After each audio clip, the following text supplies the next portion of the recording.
اخبار کوتاه، دقیق و مهم روز دوشنبه. سخنگوی امارت اسلامی مولوی ذبیح‌الله مجاهد میگوید از سوی نیروهای ویژه فردی که روز جمعه گذشته به سفارت پاکستان تیراندازی کرده بود در کابل دستگیر گردید. به ارزش 40 میلیون دلار بسته کمک‌های بشردوستانه به کابل رسید و به یکی از بانک‌های تجارتی تسلیم داده شد. سرپرست وزارت دفاع ملی مولوی محمد یعقوب مجاهد در ابوظبی با رئیس دولت امارات متحده عربی ملاقات نمود. از سوی وزارت فواید عامه در ولایت پکتیکا کار جغلاندازی سرک ولسوالی برمل ادامه دارد. هیئت وزارت دفاع ملی از شفاخانه شهید سردار محمد داود خان دیدن نمود. پلیس حوزه ششم 3 اراده موتر ربوده شده را پس از تعقیب پیدا و به صاحبانشان تسلیم نمودند. در ولایت فاریاب کار پروژه سربند بلوچ 95% به پیش رفته است.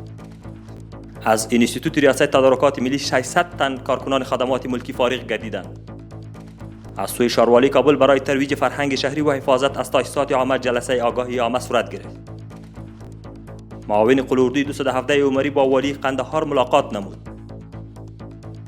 سرپرست وزارت زراعت، آبیاری و مالداری با نماینده اداره خوراک وزارت ملل متحد در افغانستان و نماینده زراعت بانک جهانی در رابطه به ادامه همکاری‌ها بحث و تبادل نظر نمودند.